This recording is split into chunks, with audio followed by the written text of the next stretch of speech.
Hey, good afternoon, everybody. It is a beautiful Friday afternoon. Let me tell you, it's like 70 degrees here in Georgia.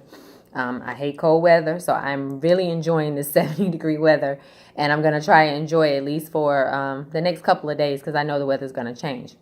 So, what I wanted to come to you today about is thinking about as I'm preparing dinner for the family.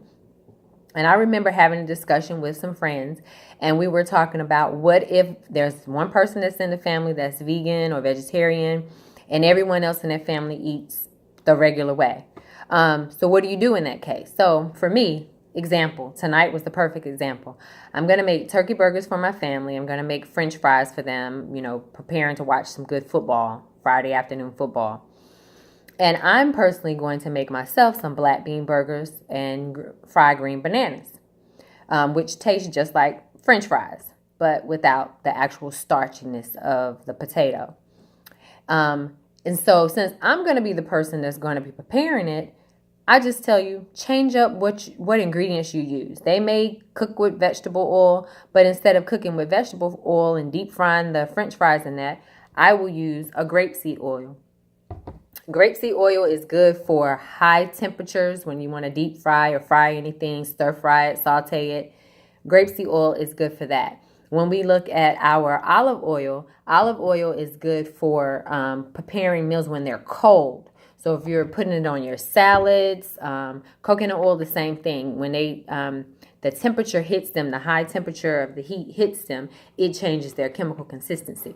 So just do your own research. I'm just telling you based off of research that I have done. Also use olive oil and grapeseed oil on my skin. That's what I moisturize my skin with. If you are pregnant and you're worried about stretch marks, olive oil is actually what helped me with both my pregnancies. Olive oil, it really does the trick when it's, you're thinking about cold items as opposed to high temperatures. So the next thing is that I was thinking about is peanut butter. My children love peanut butter. I haven't really been eating that much peanut butter lately, but what I will substitute in place of the peanut butter is tahini butter. And tahini butter, all it is a sesame seed that is blended up and grounded up and made creamy just like peanut butter. But it's a little bit better as far as like the cholesterol that's in your system. It helps keep the cholesterol down.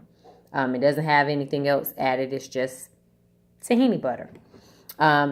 When I think about the salts that I use, most of us have iodized salt in your home. Instead of iodized salt, I use a Himalayan sea salt or just a regular sea salt, but it is not iodized. Most of them usually have the grinder on them, so they're kind of hard to get out. One other thing I will do, my children really love like red beans. They like the red beans and rice. We usually buy from the store, but if we make it at home, red beans and rice. And if I have to make it, instead of using the canned version of it, because most canned versions are very salty. So I'm just going to read this label for you because I'm sure, let me see, you might be able to see it. Let's see. So you see these are all the ingredients in there. So I'll read it for you. It is dark red kidney beans. They have water. They had modified cornstarch. You have salt. You have tomato paste. You have the different spices. They have sugar, corn oil, calcium chloride, which is a ferment agent, garlic powder, onion powder, and maltodextrin. So you have all these different ingredients in here to keep it in its consistency, to keep it fresh within the can, where you can either buy them frozen or just get you a regular bag of red beans that only has red beans in it, and add your onion powder, garlic powder, or you could put some fresh onions in there, fresh garlic in there. Use fresh ingredients as much as you can, which that cuts down on the amount of salt that is in there. And that'll keep your sodium levels down. So you're still eating and you're still preparing the meals for them. You're just making it healthier and changing up some of the ingredients that you use.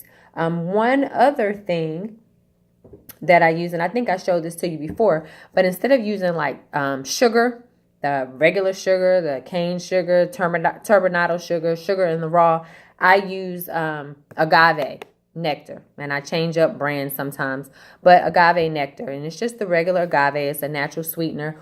or I use dates and just the fresh dates. You can ground them up, or you can get the date sugar that's just blended up for you and use it that way. The other thing is I use vegetables that are already frozen.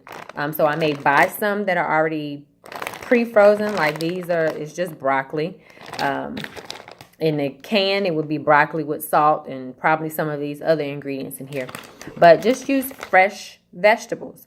Or if I go to the farmer's market and I might buy some okra, I may get okra and cut it up and then put my own flour on it, as opposed to buying the okra that already has its own batter, because we don't know what's in the batter. So at least this way you're able to determine what you're putting in. You can still, if you want to, use your meats and instead of deep frying them, or instead of making them fried pork chop, put them in the oven, let them bake. You can bake them, you can broil them. Just change up the way that you prepare the actual meal if you are the person that's in charge and you are really looking out for the health of your family, but they're not willing to make that change with you. Everybody's not going to make the change, but at least you're doing your part to help them along the way. So that's my tips for today. Have a wonderful Friday. Enjoy your day. Peace.